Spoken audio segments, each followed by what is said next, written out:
Hello and welcome to the How Long to Beat podcast. As always, I'm Rick, joined by Alex and Paula, and this episode is our first ever mailbag. So we're going to skip the topic this week, and we're going to speedrun our playthroughs. We're going to any percent it. We're just going to say the titles, and that'll give us more time to crack through. We've got 3. I think we should be able to get through those. Lovely questions from our lovely listeners and fellow Discord and forum users. And then obviously we'll round it out with what you listened to the preceding 85 minutes of the show for. Say it with me. How long to beat the game? Yeah. That was pretty good. As always.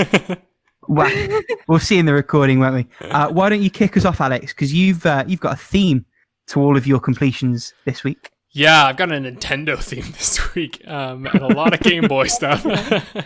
So, for those who don't know, I got a modded Game Boy Color recently, and I've been going just all out on it. And I've been playing some excellent games. I think I'll start with one that's like not a whole lot to talk about. Mr. Driller, I beat. It's actually fantastic. And for those who don't know, Mr. Driller is essentially this game where you're the little drilly dude, and you're drilling down through these colored blocks, and if blocks fall on top of you, you'll die.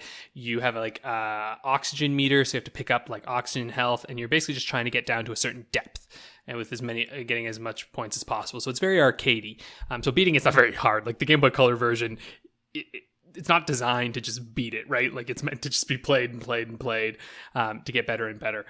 So I beat that in like an afternoon, but it's really great and it looks beautiful on the Game Boy Color.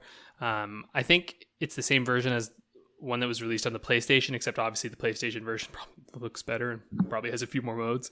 But even then, I think the Game Boy Color one looks nice. If you're looking for like a fun puzzler, and something to just kind of like in the vein of Tetris to just kind of like sink into for a little bit, it's a great one.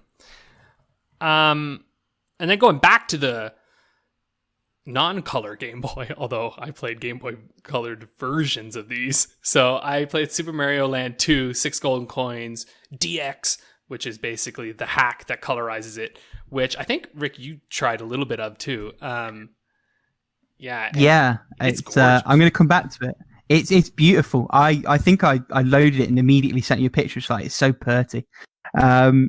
They've broken some of the sounds is the only thing. So like the mid-level bell, it could just be mine that wasn't playing, but it's like I remember playing it, which I think is the best thing you can hope for from those like touched up editions. Yeah, I agree. I'm like, oh yeah, that's what I thought I saw when I was a kid. And I realized this one I actually did play quite a bit as a kid because I had a family friend who he just offloaded all these Game Boy games on me, and this was one of them. And I remember being confused by it when I was young. I was like, what is this game? And I have to say, I really enjoy it. Weirdly enough, I think I still like the first one a bit more, and I'll explain why. Like, I don't necessarily think the first one is a better game. I think I have more fun playing it. And the reason I'd say that is because the first one is kind of this gauntlet where it's just like you sit down and you're like, I'm going to get through these levels. And it reminds me a bit more of the original NES version. The thing that I'm not a huge fan of in 6 Golden Coins is that they have this conceit, right, where you're trying to get 6 golden coins to enter into Wario's castle. Now, if you go into Wario's castle and you die, the coins revert back to the stages that they were in, and you can go to the stages in any order.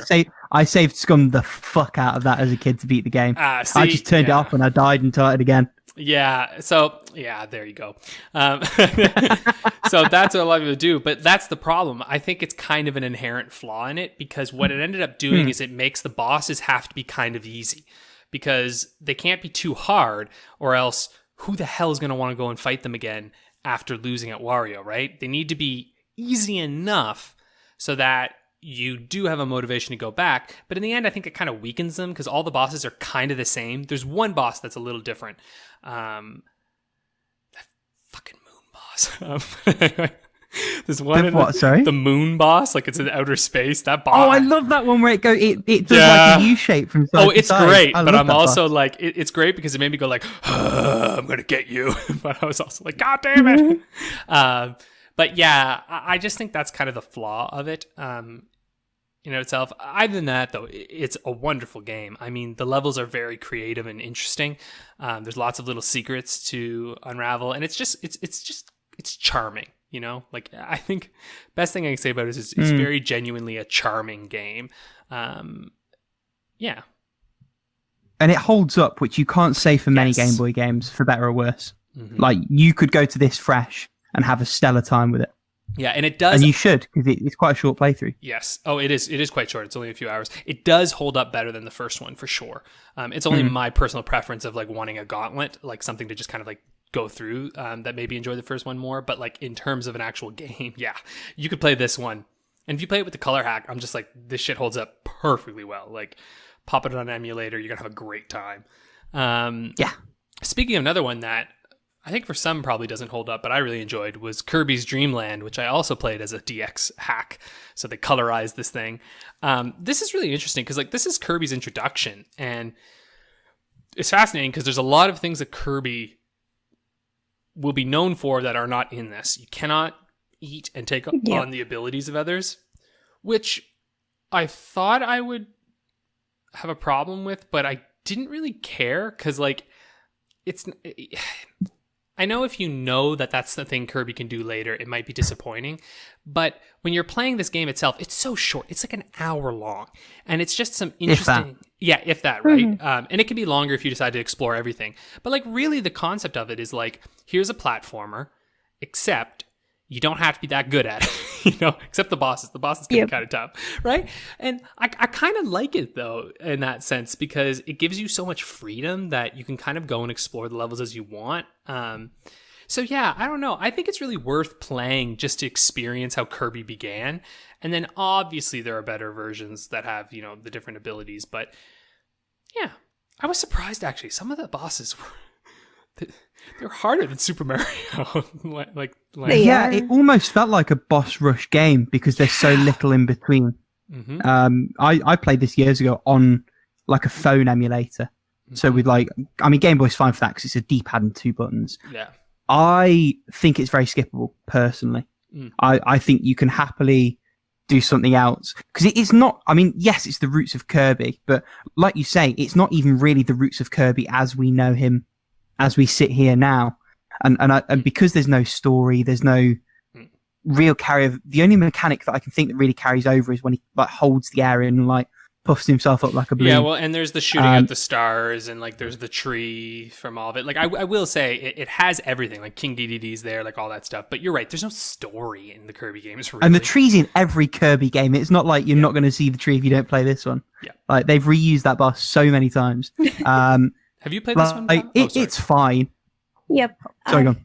I played this one. I think I played the second one. And I played another Kirby game. I can't remember which one, though. But in my opinion, the first one was still kind of holds up today.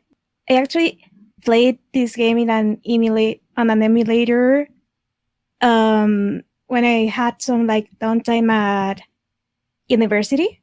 And I had this really old laptop that barely ran anything, but the emulator just ran perfectly. So I had a lot of fun playing through the first few Kirby games. Nice.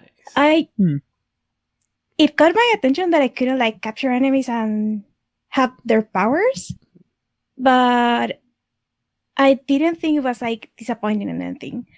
Also, I just love that Kirby's sprite was supposed to be a placeholder. Yeah. Oh yeah, Kirby's a placeholder sprite. Yeah, it wasn't meant to be that character. Yeah.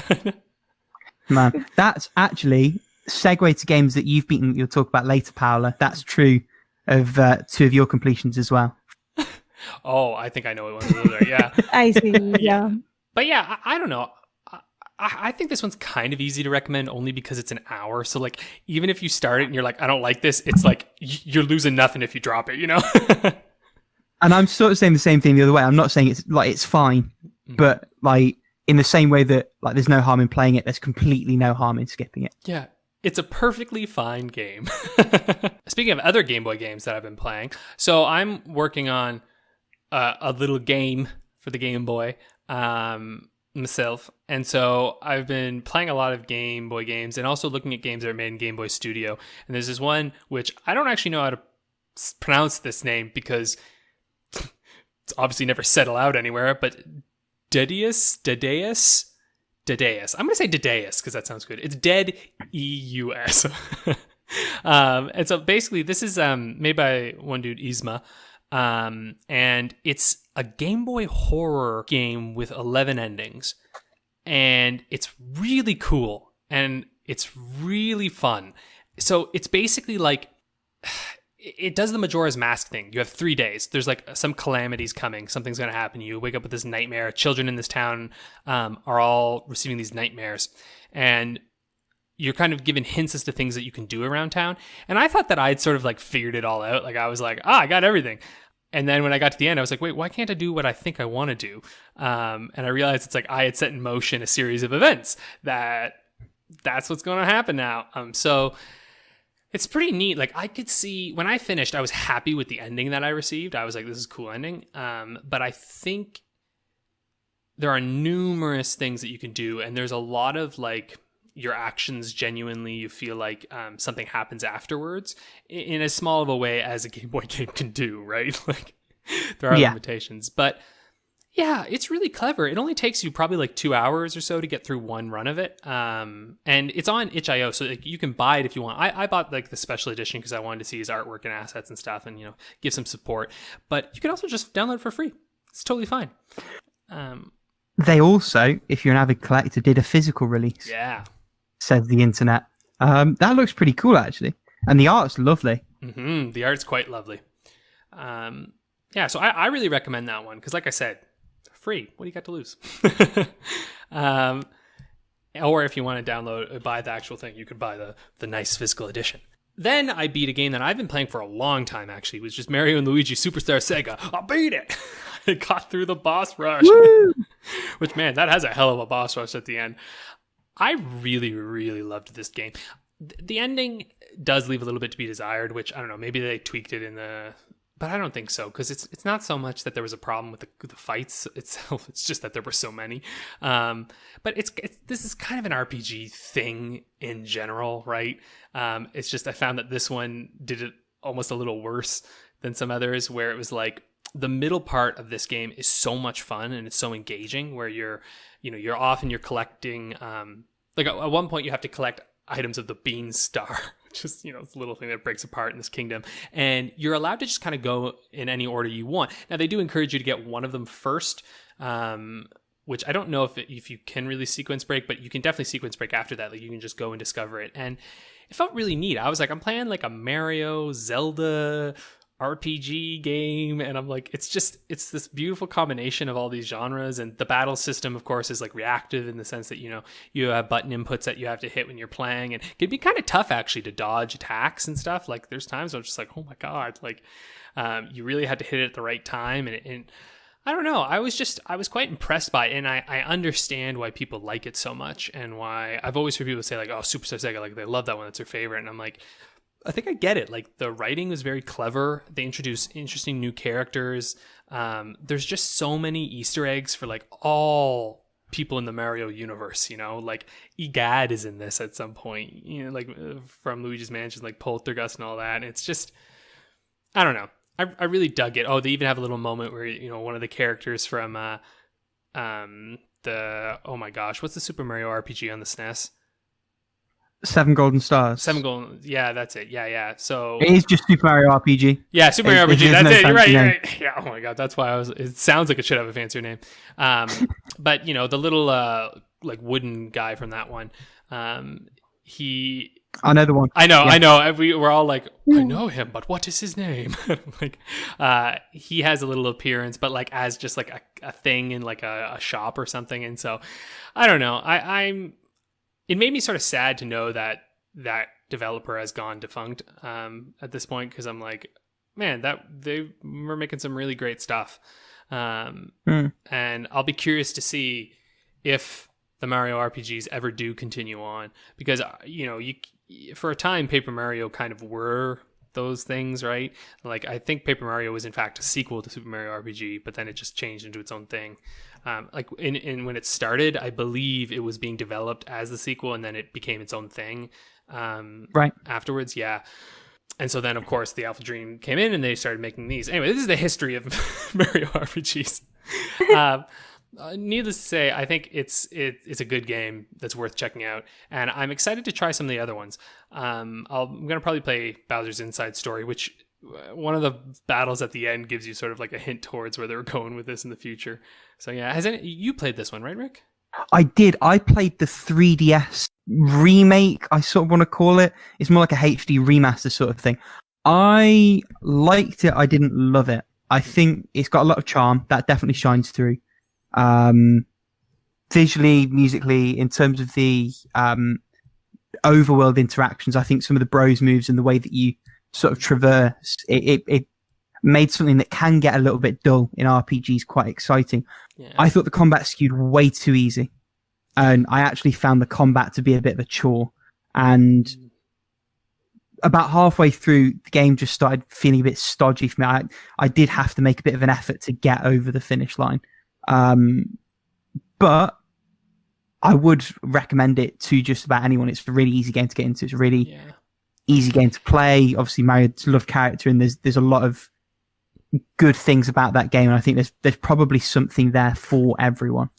I'm curious too, because I think they tweaked the gameplay a little bit for the 3DS one, because I honestly found, like, there are moments where the combat was like quite easy, but it got pretty hard, and like I think I might have been like underleveled when I went towards the end, because they had like all of this, like all the items I had would be like, restore this many points, and I'm like, I ain't even close to having that many, which probably made it more fun for me because I had to like maneuver it. But yeah, I sort of went the other way. So the bit, like the deserty bit just above the university, I spent a bit of time there, like digging up beans and things before I could actually get through the progression, and I think I accidentally sort of ground a little bit, and I think I just over-leveled myself for the rest of the game. Oh, yeah. I think over-leveling in this game would break it hard.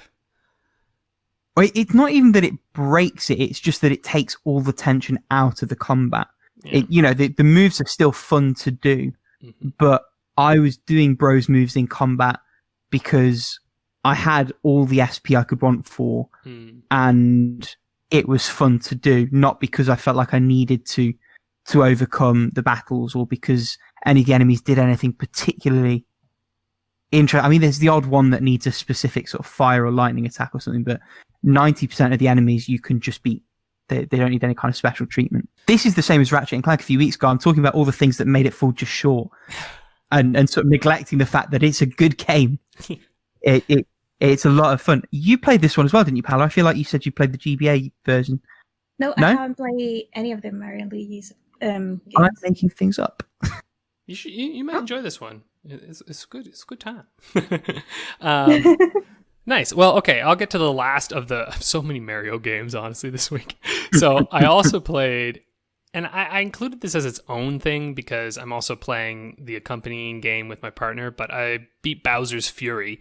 I got all 100 cat shines.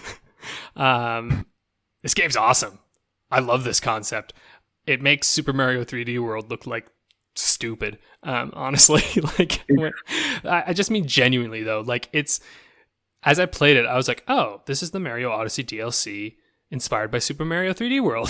Like, they included it to this, which also, though, I will say, seeing how awesome this is, I'm like, how dare you go and release Skyward Sword HD without something else too? I'm like, come on, man. Like, this is so dope. Like, Bowser's Fury is excellent. And it's not very long. You beat it in a weekend. And like, I got all 100 shines in not very long. I always want to say shrines. It's driving me nuts because of like Zelda influence, because it's basically Mario Zelda, because the whole concept is all these lighthouses, and it's just like, it's open world, and they have little arches where you'll enter in, and then it like starts the level like a classic sort of Super Mario Odyssey does. They've Breath of the Wilded it then. It's Breath of the Wilded, and it's amazing because you can get around. It's all in the ocean. It's very Super Mario Sunshine inspired as well, because there's kind of like the ink stuff, and it's all ocean, but that little creature creature that you ride during Super Mario 3D World, the like orange thing, you can ride it everywhere in this game, and it's super satisfying. So, and it always just appears when you need it. You're like, oh, I gotta get to another island. Oh, there it is. So yeah, like I don't necessarily think buying 3D World is like worth it just for this, but I kind of do, because it's like really, really good. And I like thoroughly enjoyed it. It was so good that it made me like, I think I'm going to go play Odyssey again, because I'm like, oh shit, man, I really love this like 3D Mario stuff. Like, it's just so satisfying, and like getting through all the challenges. I will say some of the things are slightly repetitive, because obviously each one of them, there's like a, get the 5 red cat things, which is like get the 5 red coins, and then also there'll be like every single one of the little islands, there'll be like there's a block with Bowser's face on it that only Big Bowser can destroy, gotta find it, and you're like, oh, and then you've got to like bait him into throwing the fire. Yeah, so really there's like 3 shines on each one, that are unique, and then the rest are sort of finding things. But it's just so satisfying to control Mario, and like, oh, they do this thing where, sorry, I'm talking way too much today, but they do this thing where you can equip, like all of the power-ups are kept in the bottom left-hand side. So when you get a power-up, you store it. So you can just like click up on the control pad and select any power-up that you want, so long as you haven't like lost it in combat. And it's awesome, because like anytime you're like, oh shit, I want to get up there, but I need like the cat power up, and it's like, oh yeah, right, I'll just press up, ooh, got my cat power up, and you go up. And so like if you're really bad at the game and you keep getting hit, you'll lose your power ups. But if you're pretty good and you don't lose your power ups very often, you're gonna have like a store of them collected. And so like getting coins also just gives you more of those power ups. And so like actually collecting coins kind of made sense now. And yeah, it was really, I love that mechanic, and I'm like, please have this in every Mario game now. I always want to have a collection of power-ups that I can just use at any time. So that's what I've been playing. I've been playing a ton of stuff, and it was all very fun. Nice. Shall I jump in? Yeah, why not? You got a big one this week, don't you? Sweet. I have. Shall we just kill the elephant in the room? Let's do it. I finally beat Cyberpunk, and I have a lot of thoughts. And to be fair, they're mostly the same thoughts as I've had all the way through. It is a diamond, and it is flawed, and it is not quite finished yet, really. And I have a lot of problems with some of the practices around the development and release of it. But the product in front of me that I sunk 94 hours into is amazing. And I thoroughly enjoyed like maybe 93 of those 94 hours. Like I lost maybe 15, 20 minutes to the odd crash. I did have a few little bugs, but nothing to the level that you've sort of seen online, at least in my personal experience. And all of these things I'm about to say, I've definitely said at least once on one of the previous episodes. Like it just was a victim to a great degree of the overhyping, maybe slightly inaccurate marketing. I know they talked about it being an RPG that just happened to have shooting mechanics. That's definitely true. I don't think that necessarily shines through in the marketing so much. The amount of combat encounters that I was able to stat check my way out of or find an alternative resolution for was actually shockingly high. And I think every encounter can be done either stealthily or without killing. It's like a whole thing. The other thing I think is it depends on how you play as to what kind of experience you have, because Melee's a bit weird. Melee's very clunky. And if you had in mind that you were going to go and be like whipping mantis blades left and right, you can do it. It's not really the best way. I spec'd quite heavily into the net running quick hacking side of things. So I'd be pinging detective mission on, like scorching 3 people's implants, making a 4th person go psycho, making a friendly turret turn on the other people. And if you lean into those elements of it, and also probably if you have a bit of an idea of the lore behind it, because you can have a full understanding of the story, but there's certain people, terms, events that are referenced that might go over your head otherwise. There's just so much good there. And I'm sad that's not going to shine through for a lot of people because of the things that have happened around the launch. But I am very happy with what I experienced, and I feel thoroughly satisfied with the game that I got. And I'm looking forward to the eventual free DLC that theoretically we're going to get. So yeah, that's me gushing. Thoughts? I'm looking forward to playing it at the end of the year. When they fixed it. Yeah. But really, I am looking forward to it. I got so much stuff to play anyway. I'm good. I'll wait. The backlog is real. Yes. The backlog is real. and my backlog's been sort of building up over the past 3 months when that's been like the main thing I've been dipping in and out of. It's literally, I've only just today started the Legends mode of Ghost of Tsushima, which I beat in July, and I've been excited about when they announced it. And just a couple of things came in, and then Cyberpunk happened. It's like, right, Legends is going to have to wait for a couple of months. The flip side of that is all my other completions are much smaller ones because it's all little games I've been playing in and around.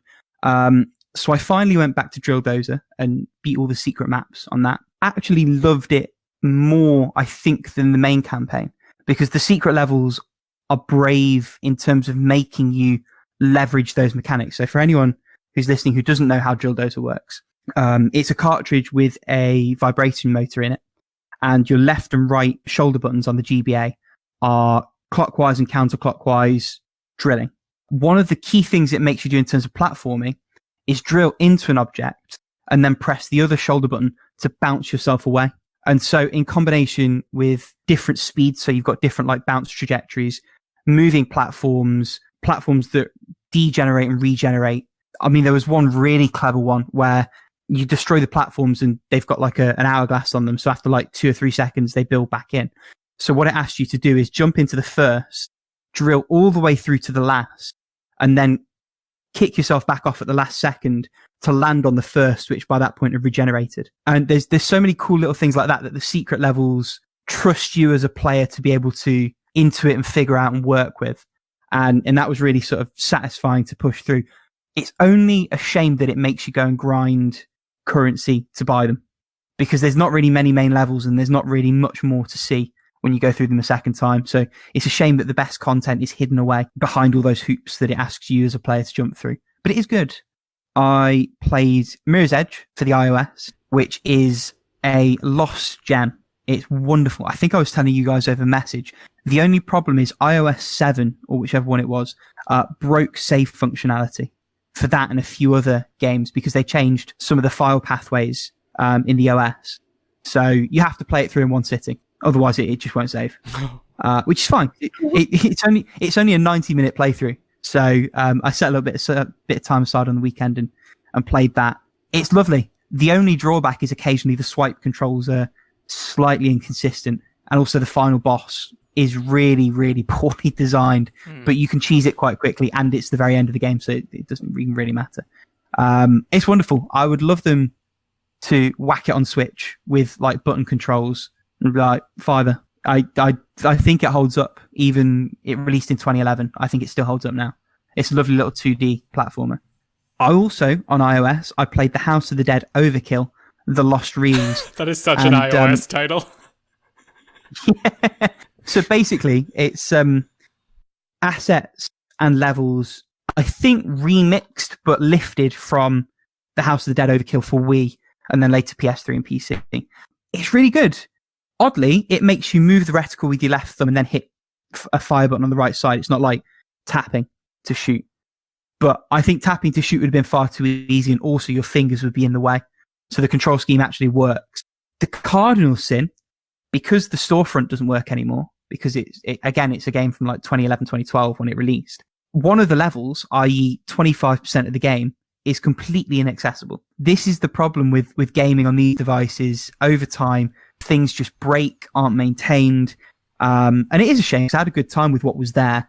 The other big problem is headshots felt like they were at the pleasure of the devs. Really horribly inconsistent in a way that feels inaccurate rather than like you fucked up. It feels like the game fucked you over. Like you can be aiming at a head and hit it 3 times and none of them will register. And in a light gun game where like every shot counts, it's not ideal. But still a great time.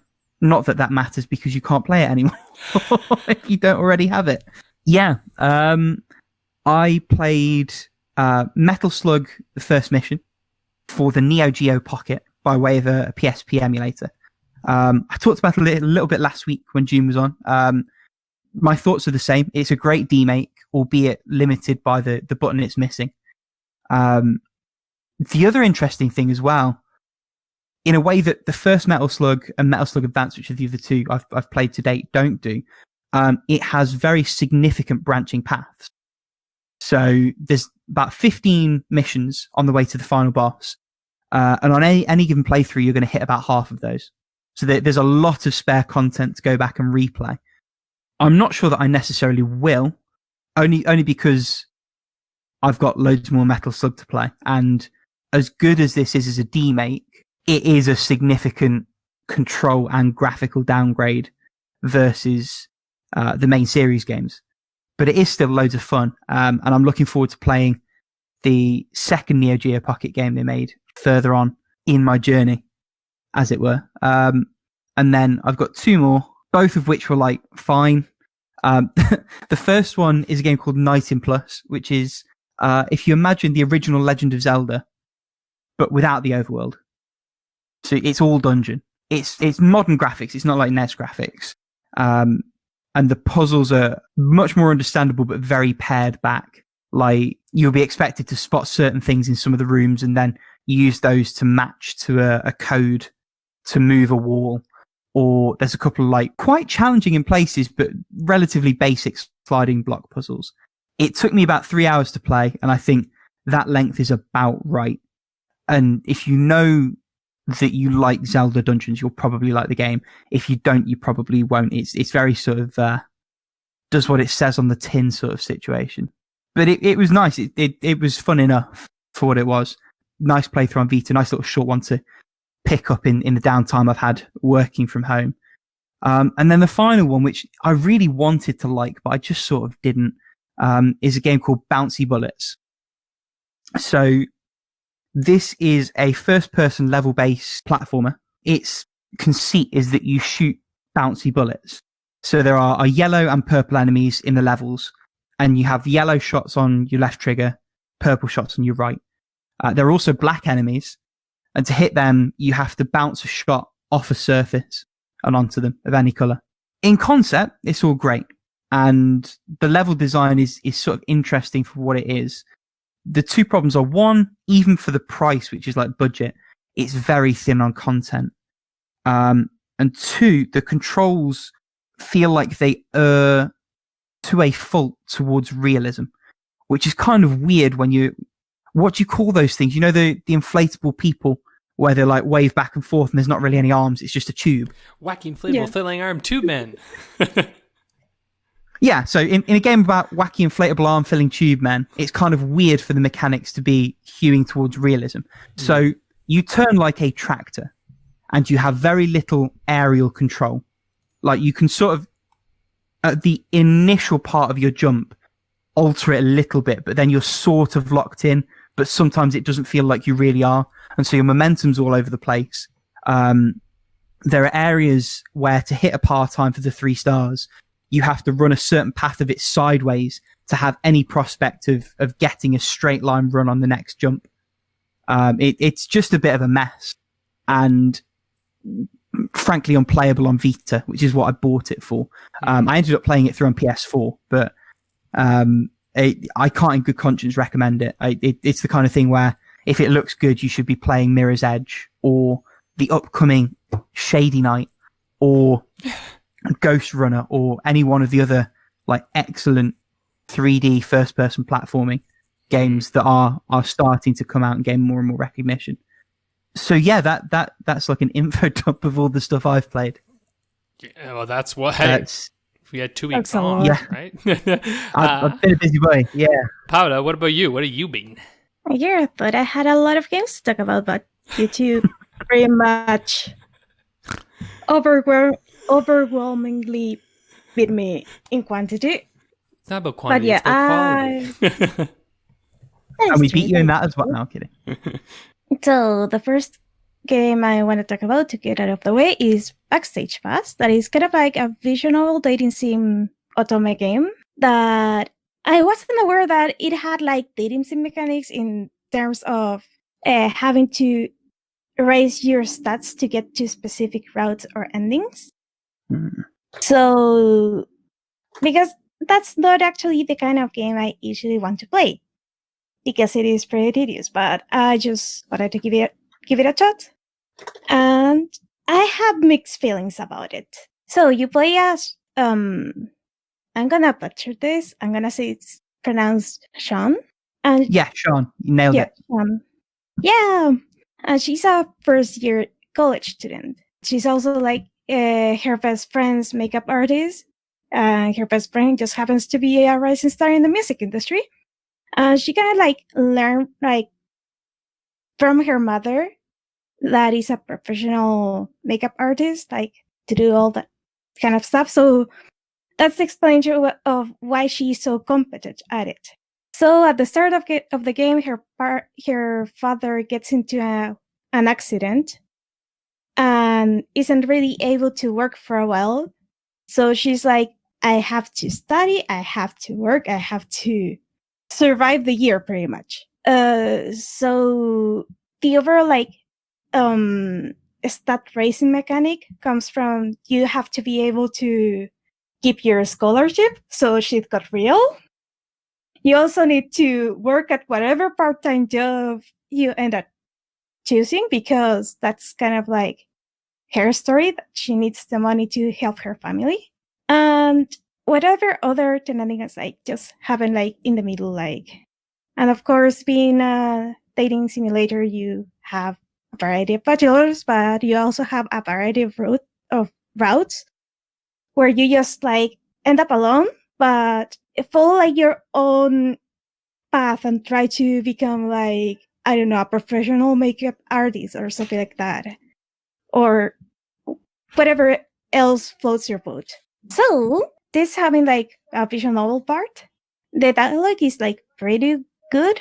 Overall writing is like sometimes hit or miss depending on how it's worded, but overall it's more like hit than misses. And in the art department, like the character portraits were like pretty good, but they were like all the CGs and stuff were like, some were good, but some were like odd in the sense of overall proportions or what's the word I'm looking for, or perspective.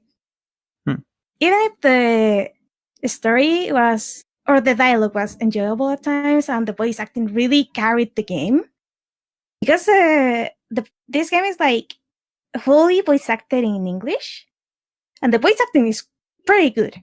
But since it is since you have to raise your stats or collect certain items to unlock some scenes and stuff like that, it gets really tedious to get like all the endings. Like super, super tedious. At one point, I think the other day I said something along the lines of, I almost didn't sleep last night. And that was because of this game, because I was trying to get into a particular character route, and for some reason I wasn't getting a sim. And then I like went into some guide on Steam, and like one of my stats was just a little lower than it should be to get that it's seen and finally get into the character route. So after like 3 attempts, I was like, oh, I see. Fuck you, game. I did end up getting like 3 of the main route.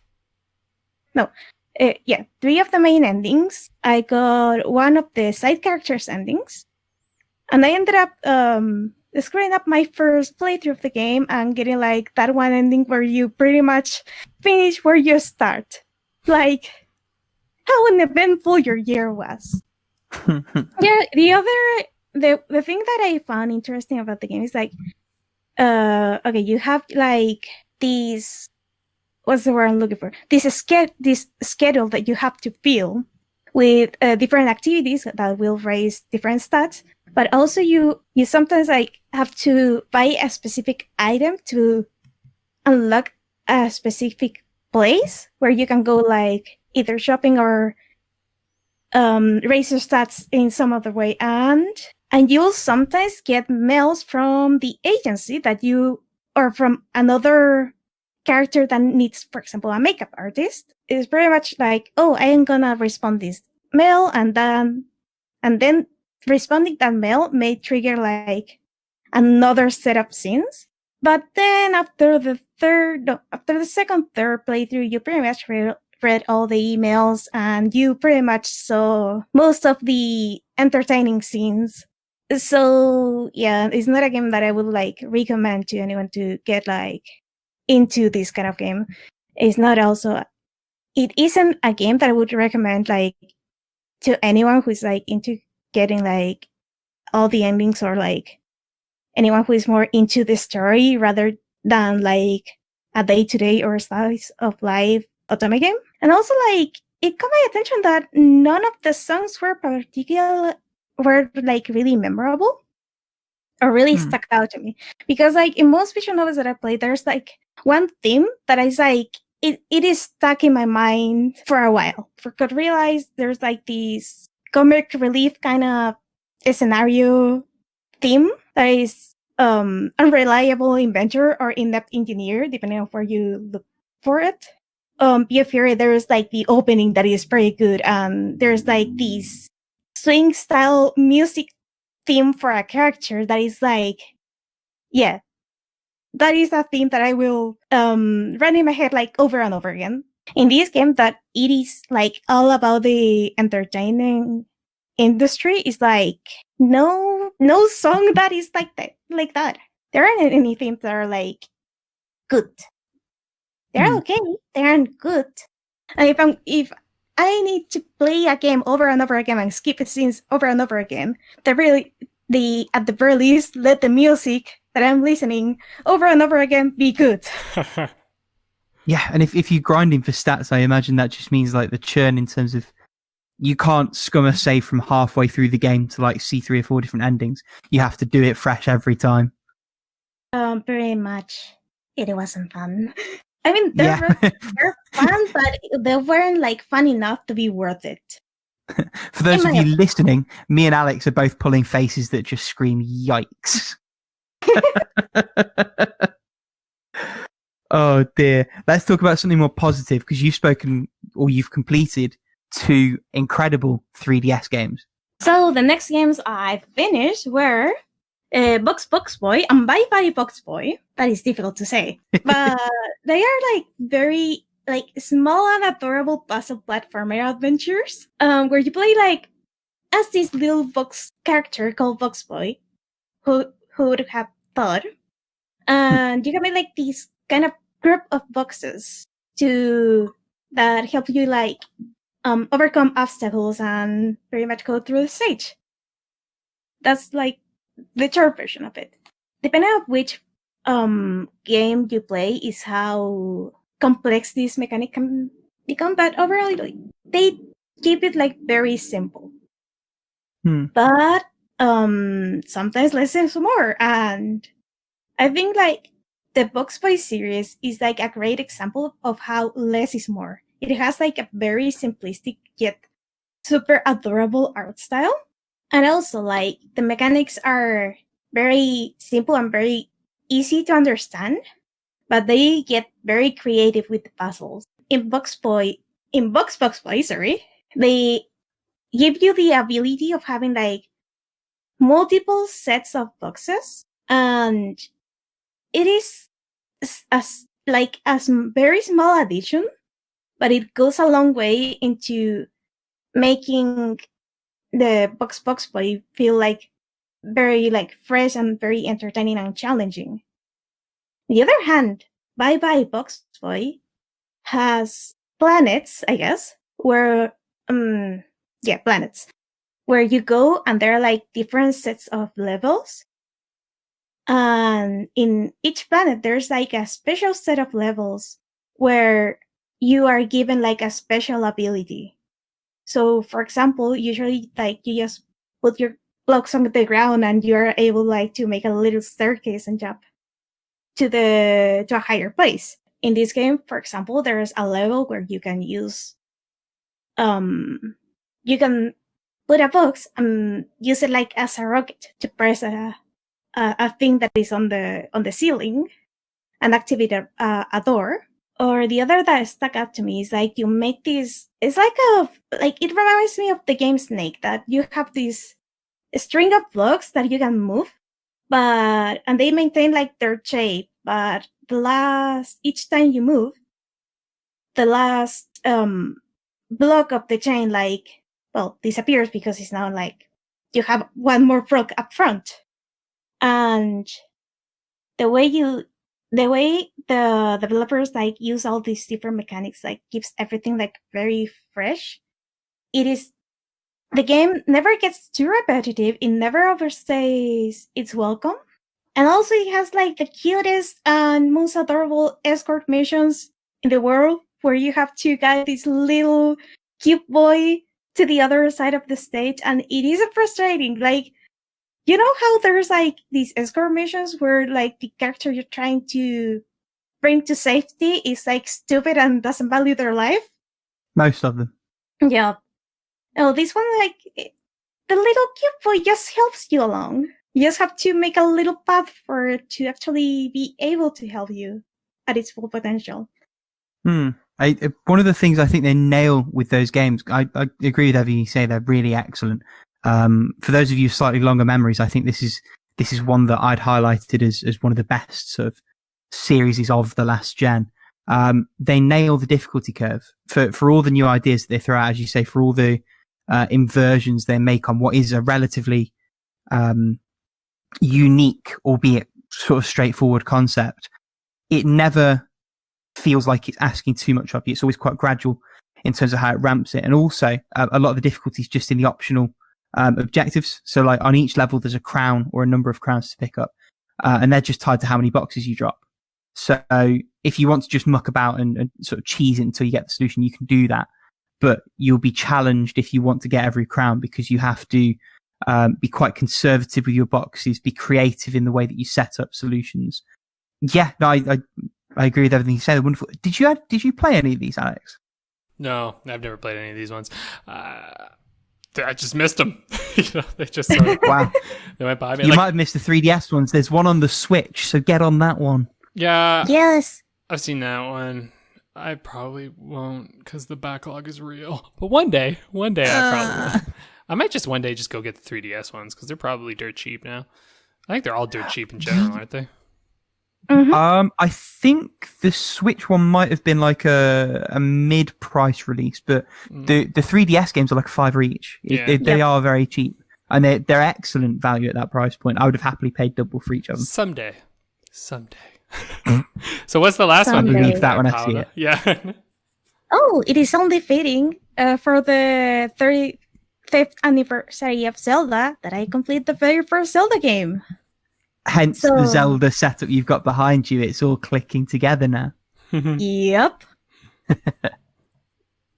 So the Legend of Zelda, originally for the NES or Famicom, now available on pretty much everywhere, and including your refrigerator and your toaster, because they've just literally like so many times now. Yeah, they really have. Even like Virtual Console, I think in the Wii something store on the Wii, and it is also on Switch on the NSO. And obviously you can emulate it, but don't tell anyone I told you.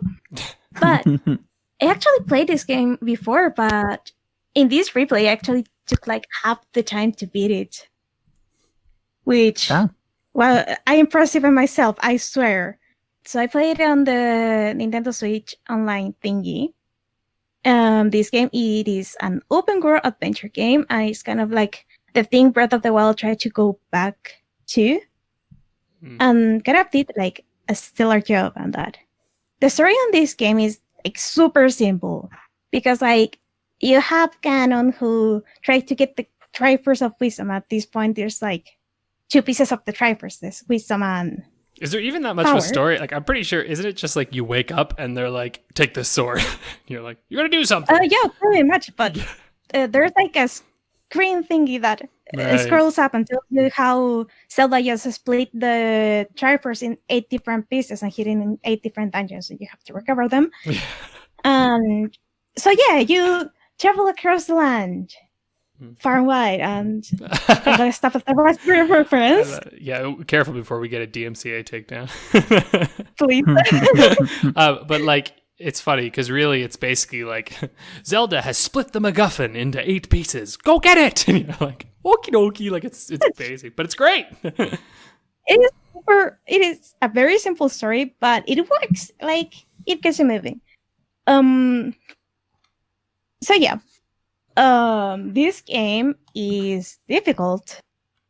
It is very difficult, but one thing that makes it difficult is that you only move like in 4 directions. You can only stop whatever is directly in front of you, and you cannot walk and stop things at the same time. Strategic gameplay.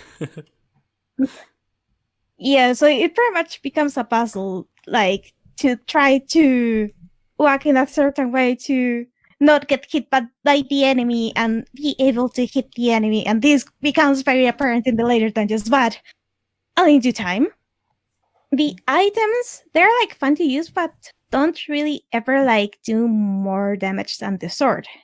They're pretty useful if you want to hit things like from afar, like with the arrow, you kill those funny things that are quite difficult to kill otherwise. And, well, the magic one, it only allows you to hit things from afar, but there are things that are immune to magic, so... and and most of the items in the game are pretty much like there to allow you to move to different places or like to discover new places, like the candle to burn specific like bushes and cover a door and get like rubies because it is a secret to everybody. Or you can bomb a specific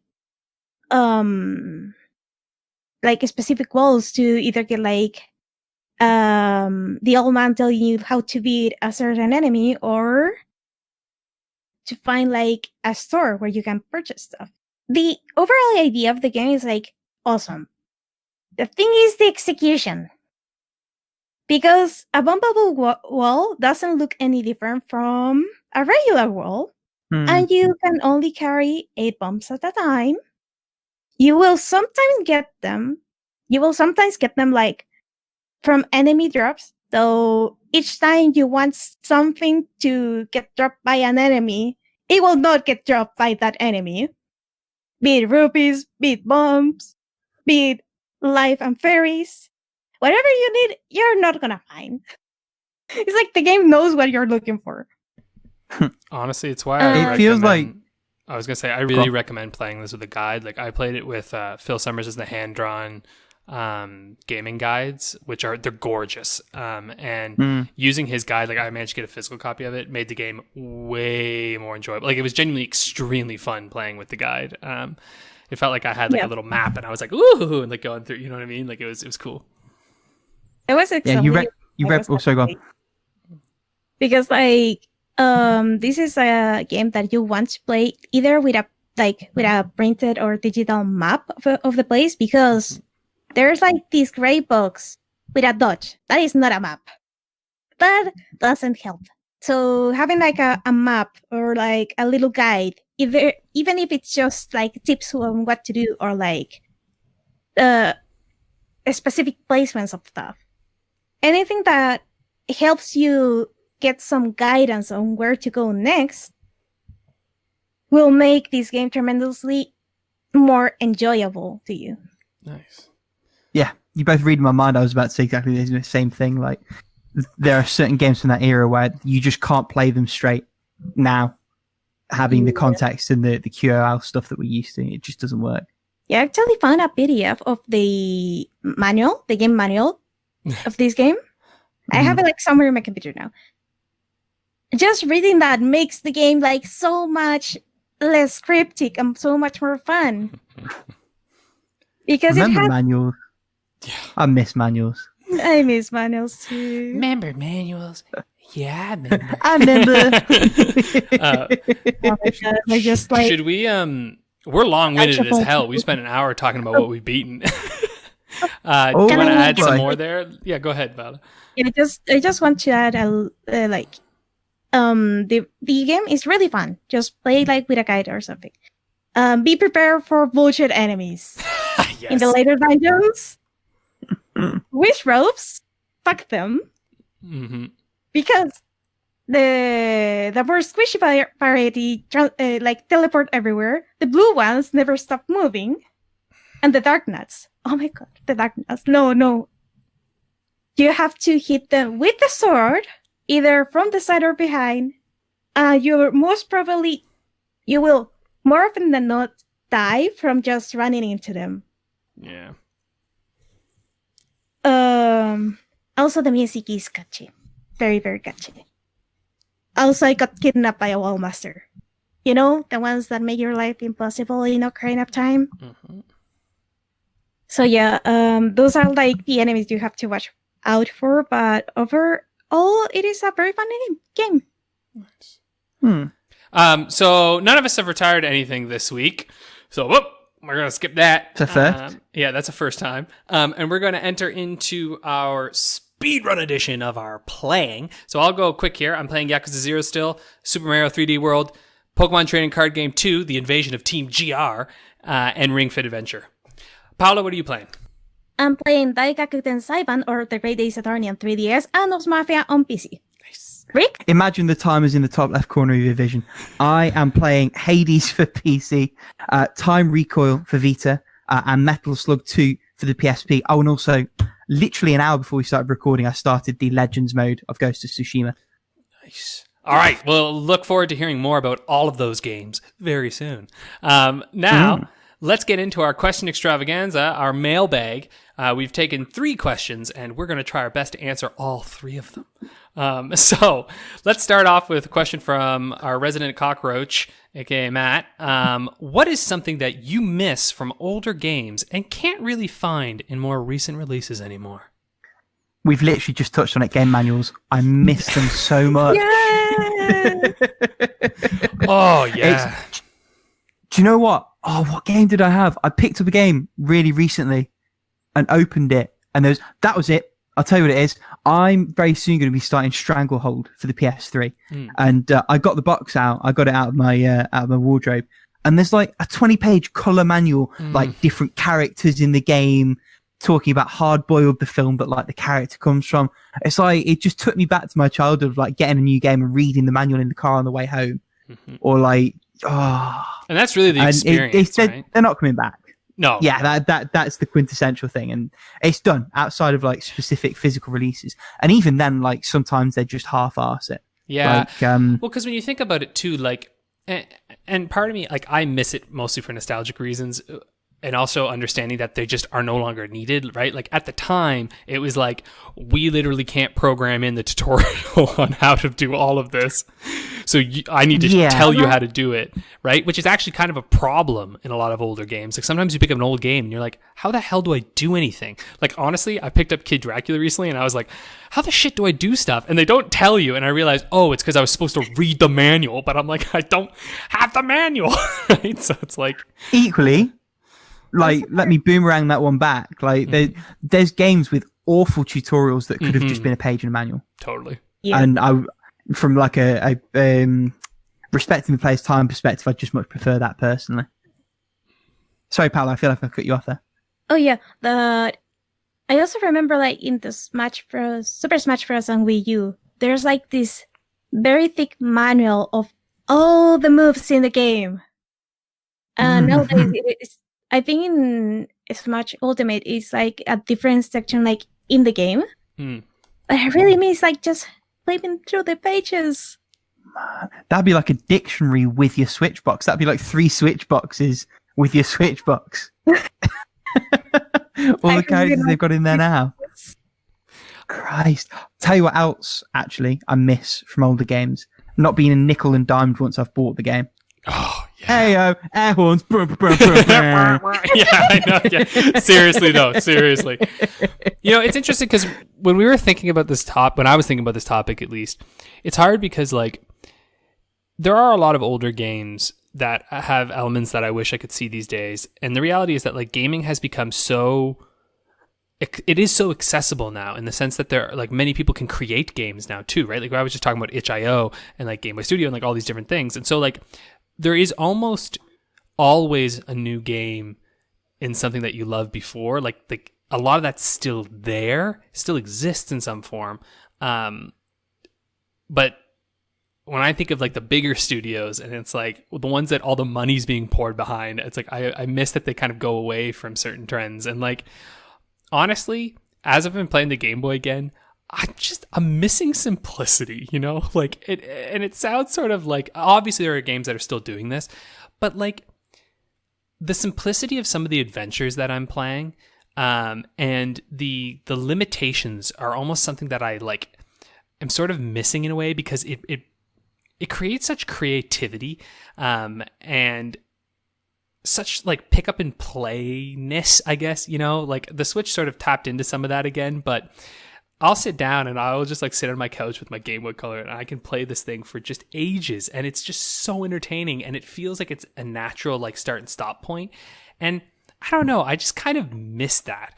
And I don't know if that's a fully formed thought entirely, and I'm sure we can list countless games that still have that ability to it, but I miss when, like, the studios, like, that was their actual focus, right? Like, it was like a big company has to make sure that this is sort of able to be played, and easily digestible, but still complex. It's a lot to ask for, but I miss it. Things that I miss is, like, I'm sorry, Rick, do you want to go on? No, crack on. Okay, so one of the things that I miss is, like, either having, like, a fair challenge or just having a challenge when I pick up a certain game. Like, I'm gonna go there. Like, in the case, like, of Pokemon, for example, in the attempt of reaching a wider audience and being accessible to pretty much everyone, the main adventure, like, it is really dumbed down. There is, like, it is Pokemon Walking Simulator, because you just go in a straight line from one city to the next, and you have this broken EXP chair, so everyone in your party and in your box pretty much levels up. And that takes a lot away from the challenge. Like, you can't even, like, turn the EXP chair off to have a challenge. And there's also, like, those games, those series that have gone for so long, or that they kind of, like, don't have that initial kind of, like, magic they had anymore. Like, a little bit like in the Super Mario RPG and the Paper Mario games, like, I've heard, like, a lot of people saying, like, they want a return to the, like, older Paper Mario kind of thing. Because they, like, I mean, there are people, like, find the newer ones, like, really enjoyable, but, like, the older ones are like, I want my old game again, please. I'm not gonna lie, I'm a little bit like that in Fire Emblem, when Three Houses, it's just like all the combat and the mechanics that made it, like, really fun, and the challenge that made everything, like, super fun, I think they aren't really there anymore. Like, they're, like, trying to reach a different kind of audience, and I'm starting to realize that I'm still gonna like, give it a second chance again, but there are, like, series that are, like, trying to catch a different audience from the one they initially had. Oh yeah, they're transferring over to more broader base. Yeah, and in that process, you end up losing some things and getting others. Yeah, I know what you mean. I think we see that a lot with long running franchises. Sometimes for the better, right? Like God of War, I think, for instance, did a great pivot into more, I think is, like, a wider. I don't know, like it's more accessible is the wrong word, because it's not, like, but, like, more approachable for a larger group of people. And I find that that was excellent. But you're right. Sometimes they do it by dumbing down. And this one, they did it by like increasing the artfulness in the story, but still maintaining the like essentially fun and also challenging combat if you decide to do some, tough side content. Rick, what were you gonna? You had like a thought earlier there. Yeah, so I think it sort of ties a bow on what all of us have said in a sort of way, and I think it's visibility for games. So what you're saying, Alex, is that there's loads of great stuff. It's out there to be found. And Paula's then talking about how these franchises lose their way. And I think that the crux of it is being able to see the good stuff. And it's almost the monkey paw of everyone being able to make a game, and there just being so many developers out there. And obviously we want everyone to be able to do it if they want to do it and have that creative outlet. I know for a fact that I miss in the sort of pre-online connectivity consoles, seeing something on a shelf and having a pretty good idea of whether it's going to be good or not. And particularly from the bigger publishers, when there's not this release it now, fix it later mentality. A game on that disc is going to work and you just put it in and go. And even the Switch, which you say sort of returning it to, I don't own one, but the impression I get from people that sort of talk about them is that online storefront is a god-awful trash fire mess. Oh, it's a nightmare. Just full. Yeah. Right. And because of that, everyone has access to the storefront. What you've lost is, for want of a better term, curation of what games are accessible to you. And that's probably not coming back. I mean, arguably, if you go to like a smaller storefront on PC, like a Humble or arguably a GOG or something else, you can get a degree of that. But I think there is a part of me that misses how much easier it was pre all of that. Having voiced the thought, I don't think it ties everything together as well as I thought it did at the start. But that's okay. Stand by it. No, I hear you. And right, the one other little thing I'll say is I do miss the era before mobile gaming arrived. I miss the dedicated handhelds. Let's clarify that though, because the first couple of years of mobile gaming were amazing. There was some great stuff. The problem is when they realized that the best way was to give it to everyone and hook the whales and then bleed them dry. Yeah. And everyone else, you can either suffer through it and get some semblance of gameplay, or you can go fuck yourself. Which leads me to the next point, that is microtransactions. Yeah. Microtransactions. I don't even want to go there. No, me neither. Yeah, I miss those days where microtransactions are just like buying the game once and not like, I'm looking at you, Pokemon, I'm looking at you, Atlas, because you're being... I miss when we used to shit bad on monetization. Yeah, sorry. From bad monetization to good monetization, ? Our second question, I like that segue, I don't care. Our next question comes from friend of the podcast, Uwe, who asks, what are your experiences with Kickstarter, stroke crowdfunding, stroke early access games? Any interesting stories about games you bought, stroke backed, stroke followed, that crashed and burned, or games that surprisingly ended up delivering? Having asked this question, I'm going to give you two the floor, because I've bought 2 early access games, one of which was a game called Besiege, another of which was a little game some of you might have heard of called Hades. I don't really dabble with the pre-purchase space. Besiege was the one exception where I liked what was on offer to start with. And Hades, that dev's got a pedigree, and I trusted them to give them the money, and I'll have the 1.0 when it's finished for a slightly lower price. Outside of that, I haven't dabbled with any of it, so I'm hoping you two can fill this void a little bit. I think Paula has something on this. I'll go quick because I also don't much, but I have started to delve into like I said, the Game Boy like creation sort of scene, and a lot of that is like early builds of things, right? And people like put them out and they're kind of like, check this out, try it out, see what it's like, which is pretty fun, like just to see how people are doing. And there's been some really interesting projects that have come out of that. One really recent one was Dragonborn, which is like this full huge RPG that they made in the Game Boy using Game Boy Studio, and I think it just got a physical release, which is pretty neat. So I've been following that for a little bit, but I haven't put money behind it yet. But I have started, not a game, but speaking of things that we missed from back in the day, it's a gaming magazine. So I used to be majorly into Nintendo Power. Like, I fucking love that thing. I know it was just marketing rag, but there's this group, I think they're based at the UK, Ninty Fresh. So it's this like Nintendo-based magazine. That's a great name, isn't it? By the way. Yeah, look That's them up phenomenal.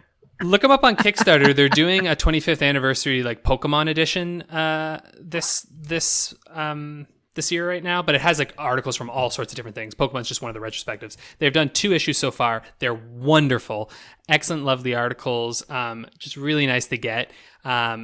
And so, yeah, I highly recommend checking them out on Kickstarter and like sending them some love, because they make some great magazines, and it's super fun to just have that physical media again and just read another old gaming magazine. But anyway, Paula, what about you? So, the one game that I actually got in early access and I'm still playing today is Slime Rancher.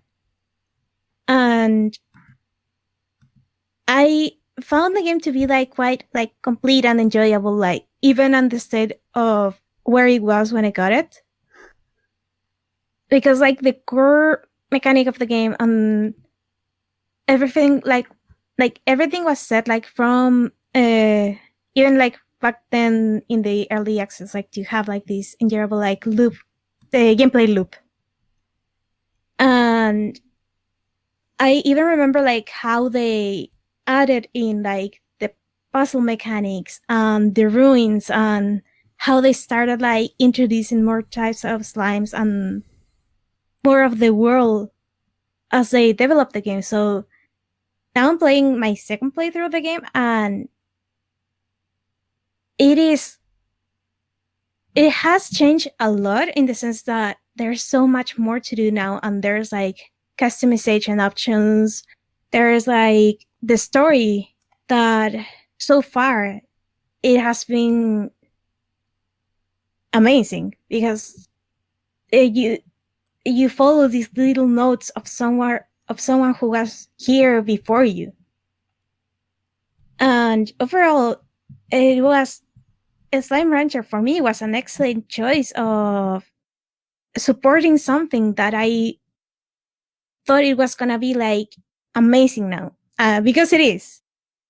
So the other like experience I have with crowdfunding and stuff is, and this is like in quotation marks, because I only like pledge $1 to know like how the project is going, and that's Kindred Fates. One of those.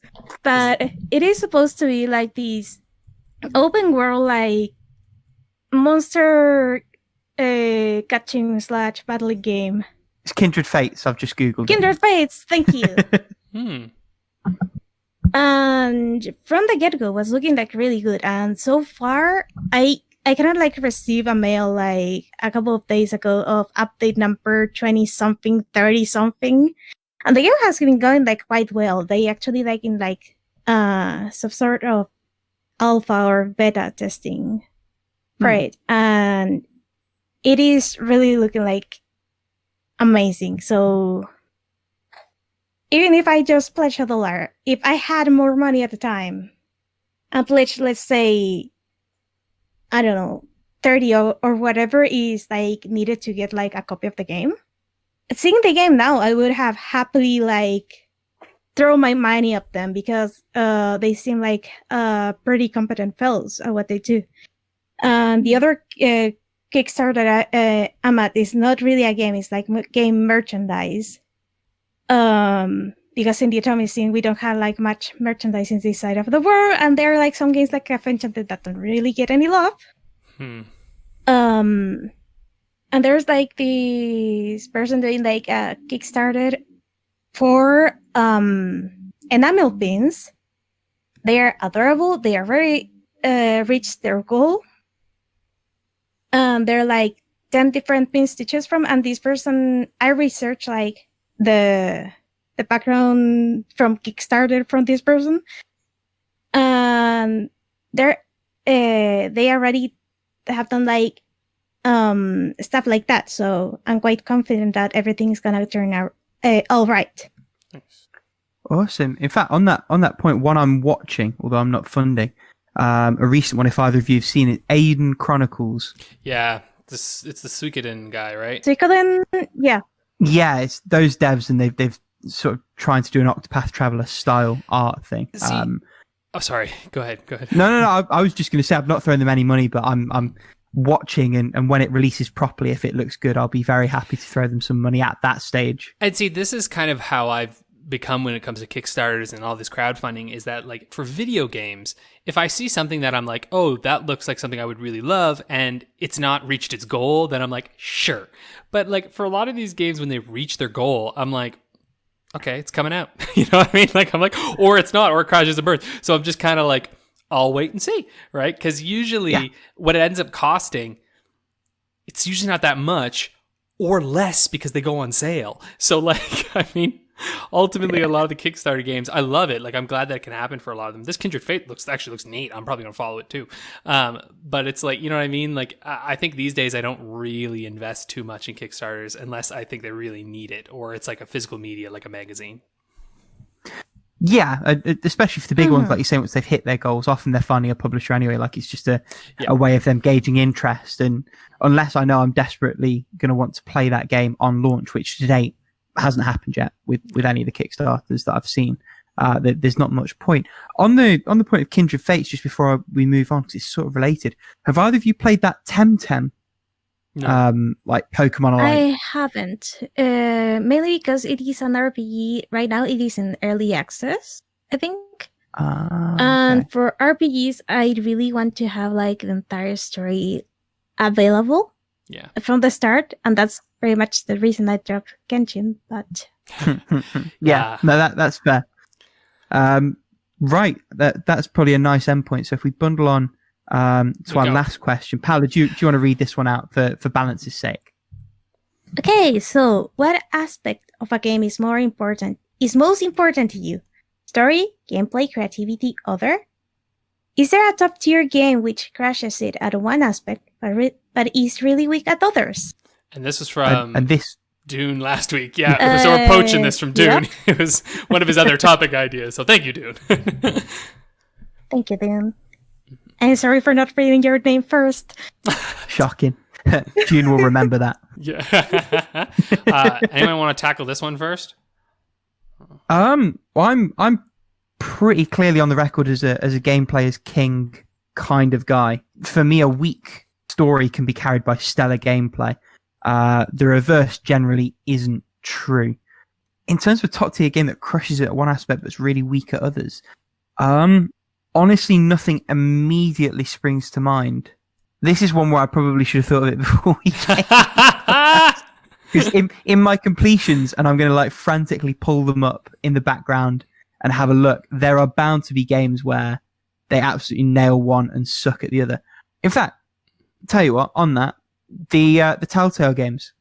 So my personal favourite of them is The Wolf Among Us. That game's story was good enough that it got me into the comic series it's based off of, Fables. And over the course of 3 or 4 years, for like birthdays and Christmases and various things, I ended up reading the whole fucking thing, which is like 20 trade paperbacks. Like it's not an insignificant amount of content to sift through.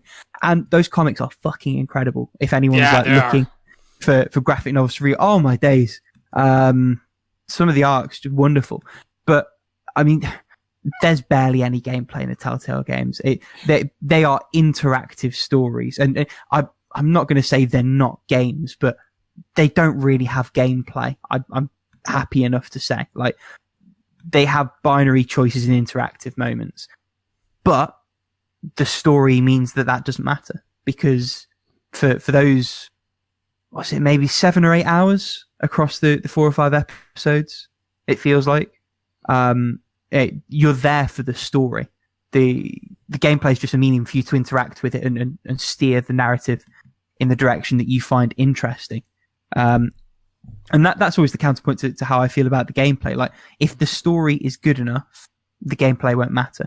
And that bar for the story, for me at least personally, is always going to be significantly higher than in the inverse. Like a mediocre game can overcome a bad story. Recent example, like Nightin that I just beat, the story is you're Sir Lutalot. This is a typical quest adventure. Like there's a couple of half-assed attempts at humor, but you're there to play the game. There's no story to speak of. The Game Boy and there doesn't need to be because the gameplay is fine. Yeah. I was going to say the Game Boy is like chief example of this, where the gameplay needs to be strong enough because most of the stories are stupid, you know? Yep. There's only so many dialogue lines you can fit in a Game Boy cartridge. Yeah, and like even then, it's just like there's only so much you can do. Like, you know, I'm playing the Pokemon trading card game, the second one right now, and like it actually has like a fun little story in there that's interesting. But really, it's because the card game mechanics are so strong. That's what makes it fun, right? Like, and you're like, that's what you enjoy. Same with Bowser's Fury. There's no goddamn story in Bowser's Fury. Like, there's like a little bit of one. There's a you know, inciting incident, and then it's just like, all right, go have fun, get shines, you know, like you're a cat, blah! You know, like that's like basically it, you know. But like the gameplay is so much fun that you're just like you're down, you know. It genuinely that's honestly what it feels like. I felt like the developers were like, woo, kitty cat, you know, and you're just like, all right, I get it, you like cats. And so it's just like that was it.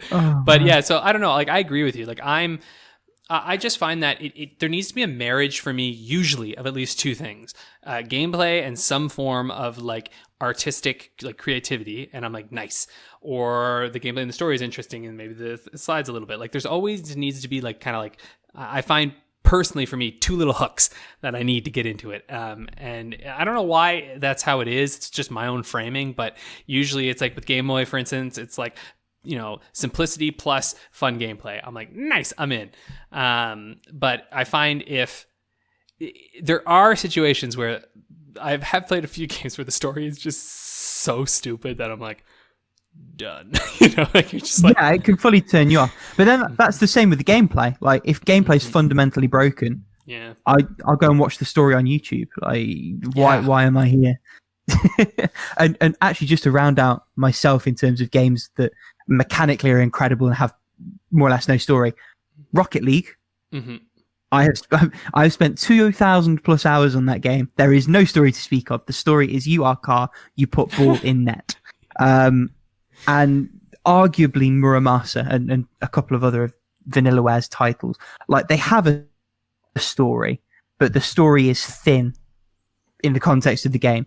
But they historically, prior to 13 Sentinels, which excels in far many other areas, they historically have always been incredible crafters of game mechanics, of combat mechanics.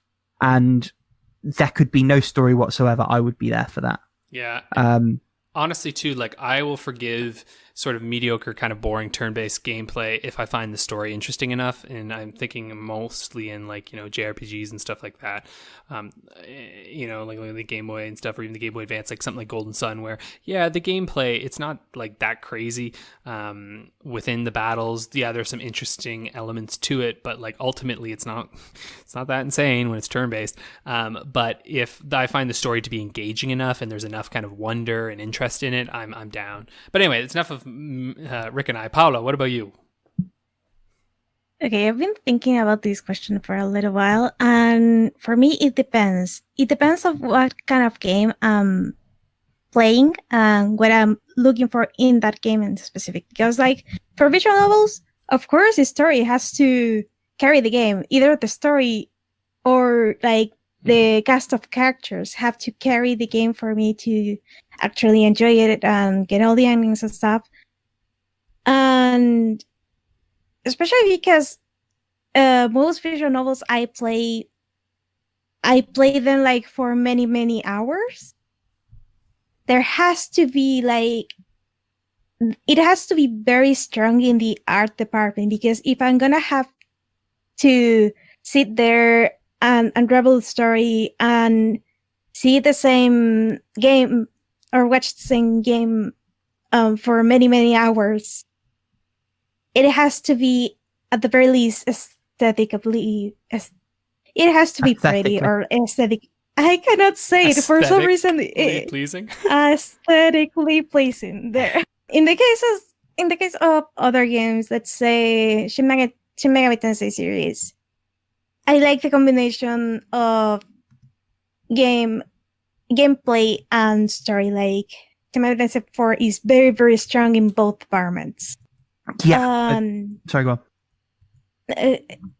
Go on if you want to, really. I was just going to say that those games are maybe the nadir in that they marry excellent storytelling and excellent gameplay. And that obviously is the dream.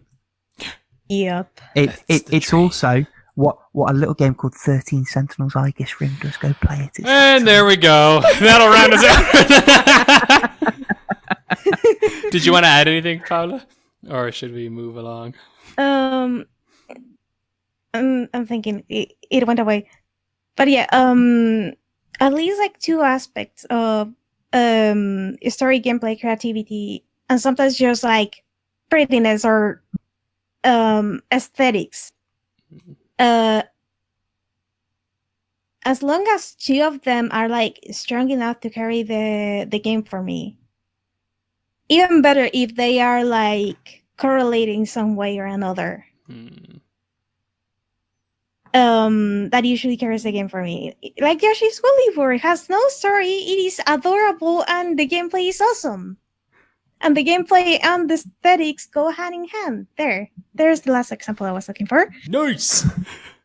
Well, there you have it, everyone. That was our mailbag. 3 questions from the forum. Remember, you can always leave your questions on the How Long to Beat forums, or you can send us an email at HLTBpodcast@gmail.com.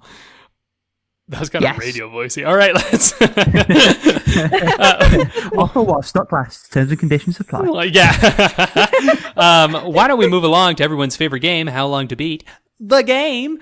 Rick, do you want to tell us what we're playing against today? I have it ready to go. I've just hit shuffle. And funnily enough, this is a game that was given away last week, so we should all own it. It's Absolute Drift. Given away last week? You say that as if... It was on Epic. It was on the Epic Store. It was a freebie. I don't play on the PC. Wow. Rick, you mean like... And you call yourself a gamer. I am a gamer. A console gamer. Oh, dear. The art of sliding sideways. That's the one. I completely help, like, useless context. I played this game years ago, absolutely despised it, just could not get on with it. But clearly some people do, because it got like a special edition. But yeah, so I know what I'm guessing, and I'm pretty confident I'm right. So yeah, 1, I've completely stitched myself up, but 2, I'm going to wait for you guys to say what you're doing before I chirp in. I mean, it can't be like a really long game, right? Like, can't it? I mean, it looks very simplistic, and my guess is that there's like a point where drifting becomes annoying, like with the Joy-Con, but I am going to do 555. That's what I'm going to do. That's what I'm doing. I'm doing 555. Yeah. 5 hours, 5 hours, 5 hours for me, because I don't think there's any chance in hell that this is longer than 10 hours. I just don't think so. What about you, Paula? You do 5? I think we're all doing 555. So look, and the points for all of us are going to be 555. Wait, Paula is doing 5 hours 30 minutes and 6 hours for 100%. Oh, ooh. Just all right. Please, you'll never know. Yeah, Rick, tell us. The 100%. Watch 100% completion be 55 minutes, and Paula's just stitched herself up. I would lose my mind. Wait, let me. No. Are you locking it in? I'm kidding. Like, we are all golden. Main story 2.5, main plus is 4, and completionist is 9. So that is a nice 5 points all around. So that means that Rick's now at 28. So nothing really changed this week. Rick is at 28. I'm at 20 points, and Paula's at 20 points. Yes, I am still the peak performer of this podcast. Well, there you go, everyone. Basically. Thanks for joining us again. We'll see you next week. That's it. Take it easy. Bye. Bye.